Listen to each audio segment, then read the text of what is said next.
Congress party जिंदाबाद। मोदी तेरी तानाशाही नहीं चलेगी, नहीं चलेगी। मोदी तेरी गुंडागिर्दी नहीं चलेगी, नहीं चलेगी। 1700 करोड़ का हिसाब आप मांग रहे हो इनकम टैक्स का, और आप 24 घंटे में आप नोटिस देके खाते सीज कर रहे हो। अभी आपके जो कई जगह प्रत्याशी भी चुनाव नहीं लड़ना चाह रहे हैं और कई बड़े बड़े नेता कांग्रेस छोड़कर बीजेपी में जा रहे हैं, तो उसको क्या? कई जगह निर्णय पार्टी को लेने पड़ते हैं अगर पार्टी को फायदा होता है। तो ज़्यादातर में समाजवाद तो कम देखते हैं, लेकिन उनका हम सभी मिलकर इस बार प्रत्याशी को जिताएंगे और ये हमारा प्रण। इनके बीजेपी के जो प्रत्याशी हैं पूर्व राज परिवार से जुड़े हुए हैं, उनके सामने उतना प्रभाव ये रखते हैं दामोदर जी?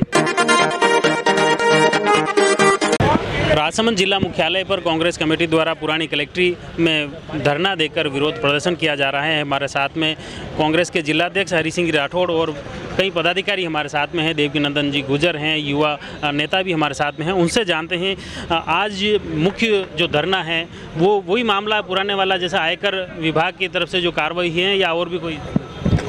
हमने गए माह भी SBI के सामने धरना दिया था।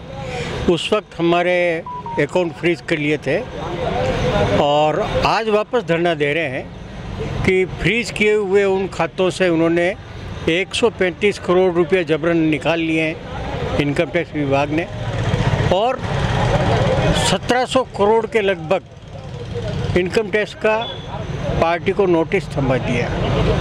ये चुनाव का समय है और एक सुनियोजित तरीके से पार्टी को चुनावी कार्यक्रम में शिथिलता लाने के लिए ये नोटिस और ये कार्रवाई की जा रही हैं। पार्टी कहीं नहीं जा रही है, पार्टी यही है। आपको जो कुछ करना है प्रॉपर नोटिस और कारण बताते हुए आप नोटिस दो और चुनाव के बाद की तारीखें दो, ताकि अभी पार्टी चुनाव में व्यस्त है, चुनाव में किसी तरह का विघ्न नहीं हो पार्टी में, तो न तो खातों को डिस्टर्ब करें और न ही अभी की तारीखें दे कोई पैसे। आपको क्या लगता है जो कार्रवाई कर रहे हैं, नोटिस दिए हैं, ये तो जो नियमों के तहत या संविधान के तहत ये तो दिए होंगे? साहब नियमों की तरफ नेता आप जानते हैं, नहीं मैं जानता हूँ, ठीक है। 1700 किस बेसिस पे कब से हुआ, कैसे हुआ, पूरा ब्यौरा तो होना चाहिए, उसमें समय तो होना चाहिए कि आपको 45 दिन में जवाब देना है या 30 दिन में जवाब देना। 1700 करोड़ का हिसाब आप मांग रहे हो इनकम टैक्स का, और आप 24 घंटे में आप नोटिस देके खाते सीज कर रहे हो। आप चुनाव के बाद की तारीख दो ना, हम कब हिसाब भी पेश करेंगे, जो टैक्स निकलेगा वो भी जमा कराएंगे। तो इसमें मुख्य रूप से जो सुप्रीम कोर्ट में भी मामला चल रहा है और उसके बाद में जैसे आपने दायर की, तो ये इस जब सभी सिचुएशन जो चारों तरफ से बन रही हैं, तो आपको क्या लगता है केवल इस चुनाव के हिसाब से ही वहाँ में काम करिए? बस हर एजेंसी को ये अलग अलग पॉलिटिकल पार्टी को दबाने के लिए एजेंसी को दबाव डाल के ये कार्रवाइयाँ करवा रहे हैं। अभी जो आप प्रतीत होता है, अभी आपके जो कई जगह प्रत्याशी भी चुनाव नहीं लड़ना चाह रहे हैं और कई बड़े बड़े नेता कांग्रेस छोड़कर बीजेपी में जा रहे हैं, तो उसको क्या कहते हैं? अपने कारण हो सकते हैं, ये कारण सिर्फ कांग्रेस में ही नहीं है, भाजपा में भी है, और भाजपा में भी गुजरात जैसी स्टेट में है। क्या आप देख रहे होंगे ना, तो ये प्रश्न उनसे भी पूछो आप कि गुजरात में वो तो बिल्कुल उनसे दिए गए हैं, सूरत से हो या बनासकांठा से हो, वो प्रत्याशी चुनाव लड़ने से क्यों मना कर रहे हैं? तो अपने अपने निजी कारण होते हैं। दूसरे प्रत्याशी लाइन में खड़े हैं, उनको मिल जाएगा, कोई बड़ा कारण नहीं है। नहीं तो इससे अगर उधर वाले अगर बीजेपी के कोई नेता आता है, कांग्रेस में शामिल होता है, फिर उसको टिकट मिलता है, तो यहाँ आपकी पार्टी में जो काम करने वाले हैं पदाधिकारी या लंबे समय से जो कार्य कर रहे हैं, वो तो कहीं ना कहीं पिछड़ रहे हैं, उनकी नाराजगी नहीं। हमारी पार्टी में इस तरह से कोई टिकट हमने नहीं दिया कि कल पार्टी छोड़ के आया और इधर हमने टिकट दे दिया, ऐसी कांग्रेस पार्टी नहीं करती है। अभी कोटा में हुआ है, कल का ही उदाहरण है, बहुत बड़ा इस पर विवाद भी हुआ है। कई जगह निर्णय पार्टी को लेने पड़ते हैं अगर पार्टी को फायदा होता तो। Exception are not laws. अब क्या लग रहा है, ये लगभग इस नाम क्लियर हो गए हैं, खास तौर से अपने सीपी जोशी भीलवाड़ा से चुनाव लड़ रहे हैं और अपने यहाँ भी दामोदर जी गुजर को टिकट दिया है। तो राजसमंद में तो लगभग 2019 जैसी स्थिति बन गई वापस। पूर्व राज परिवार की मेंबर थी, भाजपा की प्रत्याशी थी, इस बार भी वही है। और कांग्रेस की तरफ से पहले काका साहब थे, इस ओबीसी से, इस बार भी वही गुजर ही हैं। तो दोनों प्रत्याशी बदल गए ना, दोनों तरफ से प्रत्याशी बदल गए। ये तो और लोकल थे, वो तो और बाहर ही है। बाहरी लोकसभा के उसमें देश का कोई भी नागरिक पूरे देश में कश्मीर से कन्याकुमारी तक कहीं भी खड़ा हो सकता है। विधायक नहीं हो सकता, विधायक राजस्थान का रहने वाला महाराष्ट्र में नहीं हो सकता या केरल में नहीं हो सकता, पर भारत का हर नागरिक लोकसभा के लिए हर जगह से लड़ सकता है।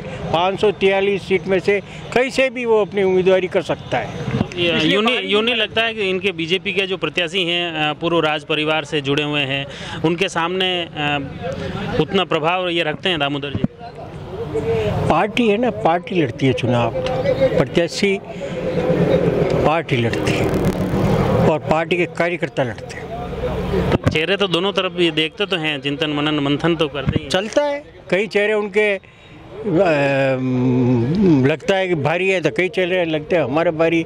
चेहरों के ऊपर ही वोट नहीं पड़ते, पार्टी के कार्यक्रम, पार्टी की नीतियाँ, कार्यकर्ताओं का जोश खरोश, सब काम। ये जो कार्रवाई हो रही है मुख्य रूप से आयकर विभाग की, उसके बाद कहीं पार्टी लगता है कोई कमज़ोर हुई है, इससे चुनाव में व्यवधान उत्पन्न होगा या प्रभाव पड़ेंगे चुनाव परिणाम? निश्चित रूप से हमारे कार्यक्रमों में प्रभाव पड़ रहा है कि जो हमें खाते सीज होने की वजह से हमारा आर्थिक संकट आया पार्टी पे, तो निश्चित रूप से फ़र्क पड़ रहा है। अब हवाई जहाज़ के टिकट में फ़र्क पड़ रहा है, रेल के टिकट में फ़र्क पड़ रहा, नेताओं के आने जाने के भत्ते नहीं मिल पा रहे, टेंट के, माइक के ये खर्चे नहीं हो पा रहे, सब कैश मांगते हैं, तो पार्टी कहाँ से चुका है। अभी गत दिनों बीकानेर में पूर्व मुख्यमंत्री अशोक गहलोत की यात्रा थी, उसमें उनको टेक ओवर के लिए हेलीकॉप्टर उतरने की अनुमति नहीं मिली, बस वो फिर बाई कार से आए। वो पहले हेलीकॉप्टर की परमिशन दे दी उन्होंने, और वहाँ ऐसी क्या इमरजेंसी आ गई, एक केंद्रीय नेता वहाँ से चुनाव लड़ रहे हैं और उन्होंने दबाव डाल के उनके हेलीकॉप्टर रोकाया ताकि वो समय पे मीटिंग में नहीं पहुँच सके। इस तरह से विलम्ब किया जा रहा है। काका साहब, क्या स्थिति लगती है 2019 और अब 2024 में जो चुनाव हो रहे हैं, कितनी कांग्रेस सशक्त हुई है, मजबूत हुई है लोकसभा में? हर रोज़ प्रभाव पड़ जाता है। इस बार तो कांग्रेस की मजबूत है और पिछली और इस परिस्थिति में बहुत फ़र्क है। इस बार आम जनता है जो जब सब विधानसभा से जो है ना, अपने मेड़ता से, डेगाना से, ब्यावर से, जेतरण से, बिल्कुल सभी कार्यकर्ता फ़ोन आ रहे हैं। तो उनका इस बार साहब किसी को भी टिकट दे दो, हम महाराणा जी को किसी को नहीं करिए, इस बार हम पूरी पार्टी के साथ रहेंगे। कोई भी समाज का टिकट लेके आएगा हम उसके साथ रहेंगे। तो ज़्यादातर में समाजवाद तो कम देखते हैं, लेकिन उनका हम सभी मिलकर इस बार प्रत्याशी को जिताएंगे और ये हमारा प्रण है। लोकसभा की 8 विधानसभाएं, 8 जगह भाजपा के विधायक है, तो क्या वो चुनौतीपूर्ण नहीं रहेंगे? ऐसी चुनौती नहीं होती है।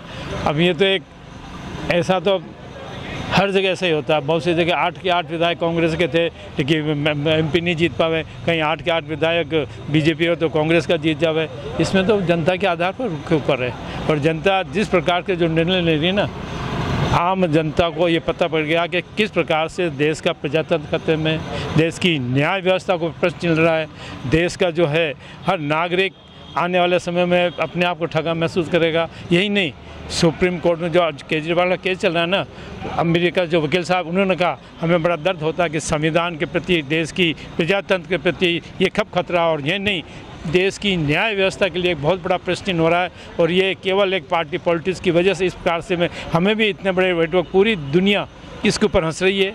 ये उनकी पूरी टिप्पणी थी। तो क्या लग रहा है, ये जैसे केजरीवाल जी की हो या विपक्ष में जितनी भी CBI या ED की तरफ से जो कार्रवाइयाँ हो रही है, उसको आप कैसे देखते हैं? ये तो एक प्रकार से, इसको तो देखना चाहिए, एक प्रकार से बिल्कुल गुंडागर्दी है देश में।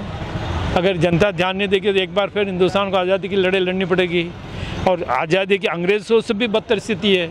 ये देश के अंग्रेज जो ये देश के आदमी को खाने का काम कर रहे हैं। उन्होंने कहा कि 15-15 लाख लाऊंगा नहीं, देश के आदमियों से निकाल रहे हैं हर व्यवस्था, गरीब हो अमीर हो सबको एक साथ कर रहे हैं वो। ये मुख्य रूप से आपने देखा कि जिलाध्यक्ष जी और देवकिंदन जी काका साहब ने कहा है कि किस तरह से सरकार अपने अधिकारों का उपयोग कर रही है, नियम विरुद्ध दबाव डाल रहे हैं और इसी के चलते आज ऐसे हालात बने हैं। लेकिन बताया जा रहा है कि कांग्रेस सशक्त है, मजबूत हैं, विपक्ष डट कर मुकाबला करेगा चुनाव में। अब चुनाव परिणाम में पता चलेगा अब जनता किसके पक्ष में वोट देती है, क्या कुछ परिणाम आते हैं। कुलदीप जी, क्या लग रहा है अभी जो स्थितियां हैं, यूथ क्या कह रहा है? यूथ का पूरा रुझान आप सोशल मीडिया पर जो ट्विटर जिससे अपन आज एक्स कहते हैं, उस एक्स के ऊपर अगर आप रुझान जानोगे तो आपको लगेगा कि निस्संदेह लोग और जनता और युवा विशेषकर, क्योंकि सोशल मीडिया युवा यूज़ करता है और वो सारा ट्रेंड आज राहुल गांधी सबसे ज़्यादा इस देश में ट्रेंड करता है। और हमेशा आप देखते हो कि जो सोशल मीडिया पे जो ट्रेंड चलता है वो देश की यथा स्थिति को बताता है। वो तो कहते हैं ट्रेंड भी मोदी जी की वजह से चल रहा है, यूँ नहीं, वो उसमें पॉजिटिव ट्रेंड चल रहा है। सबसे पहली बात यह है कि आप उसके रिलेटेड सारी चीज़ें, क्योंकि लोकतंत्र में बहुत कुठाराघात किया जा रहा है। आप देख सकते हैं कि जैसे कि आज ये धरना दिया गया, इस धरने में भी आप देख सकते हैं कि 1826 करोड़ रुपए का एक ये निकाल दी गई है जो राशि भुगतान करने के लिए कांग्रेस पार्टी से। तो अगर उसी के आधार पर देखा जाए तो 4600 करोड़ रुपए आप भाजपा से भी मांग लीजिए, क्योंकि उसी के आधार पर अगर उसका हिसाब निकाला जाए तो 4600 करोड़ रुपए का हिसाब उन्हीं के लिए भी बनता है। तो क्यों ना ये लोकतांत्रिक तरीके से जब देश में चुनाव चल रहे हैं तो निसंदेह आपको और हमारी इस देश की लोकतंत्र को बचाने की सबको ठाननी चाहिए। रवि जी, क्या लग रहा है ये चुनाव, जैसे आप बता रहे हैं कि आयकर, ईडी, ये जो भी एजेंसियों का दुरुपयोग करी, तो क्या कांग्रेस के लिए ये कितना चुनौतीपूर्ण चुनाव रहेगा? चुनौतीपूर्ण तो रहेगा सर, क्योंकि बीजेपी पूरे हथकंडे अपना रही है। ये साम दाम दंड भेद कैसे भी करके उनको चुनाव जीतना है। इस कारण से ये सारे हथकंडे अपनाकर ये कुर्सी पाना, सत्ता पाना चाह रही है। झूठ बोलो, जोर से बोलो और तेज बोलो। तो क्या वास्तविकता जनता को अवगत कराने में कांग्रेस नाकाम हो रही है? नहीं, नाकाम तो नहीं हो रही है सर। सोशल मीडिया पे भी सब एक्टिव है, बाकायदा कार्यकर्ता सब एक्टिव है, लेकिन एक संपूर्ण पूरी जानकारी नहीं मिलने के बाद कुछ स्थिति ऐसी पैदा हो जाती है जिससे 19-20 का कुछ फर्क पड़ता है। तो इसका चुनाव परिणाम पे कोई असर पड़ने वाला है? नहीं, चुनाव परिणाम पे तो सर कोई विशेष असर नहीं पड़ेगा, लेकिन कार्यक्रम प्रभावित बहुत होंगे सर। ये मुख्य रूप से आप देख सकते हैं कि चुनाव परिणाम पे भी कुछ प्रभाव पड़ सकते हैं। ये देखा जा सकता है कि किस तरह से जो विपक्ष हालांकि लगातार धरना दे रहा है, विरोध कर रहा है, चुनाव भी लड़ने के लिए तैयार हैं, लेकिन परिणाम क्या आने वाले हैं? लक्ष्मण जी, क्या लग रहा है आपका? कुंभलगढ़ क्या कह रहा है? राजसमंद लोकसभा क्षेत्र के लोग क्या कह रहे हैं? राजसमंद और कुंभलगढ़ की जनता बीजेपी के राज से त्रस्त है, पहले भी त्रस्त थी, लेकिन इन लोगों ने गुमराह ऐसा किया कि वो जनता समझ नहीं पाई। तो या तो कांग्रेस समझा नहीं पा रही है जनता को, या ये भी हो सकता है कि हम अपनी बात है जो धरातल पे सही तरीके से रख नहीं पाए, हमें समय कम मिला।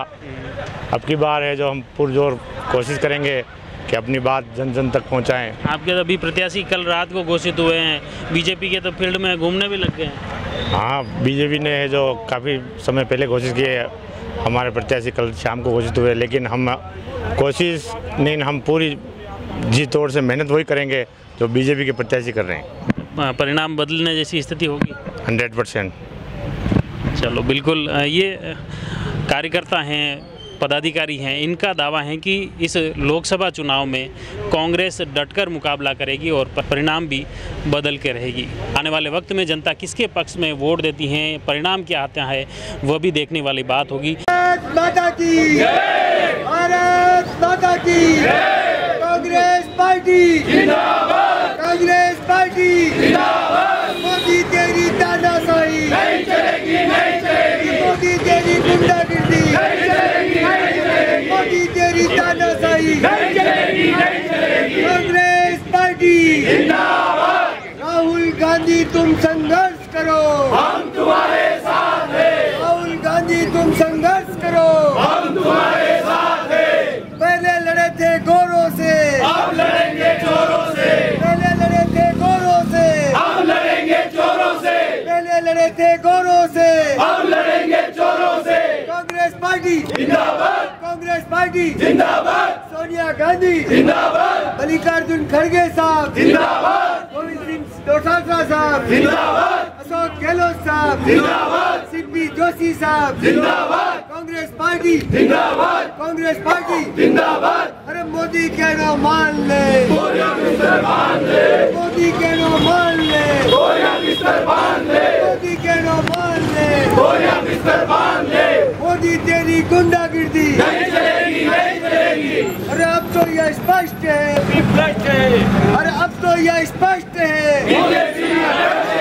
अब तो यह स्पष्ट है, अब तो यह स्पष्ट है। आप जुड़ी रहिए जयवर्धन न्यूज के साथ। धन्यवाद। The Maruti Nandan grand Nathdwara स्थित एकमात्र ultra luxurious 5 star hotel.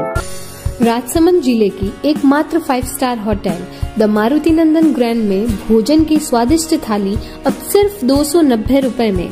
Shrinath ji की नगरी नाथद्वारा में इस सुनहरे अवसर का आनंद अवश्य उठाएं।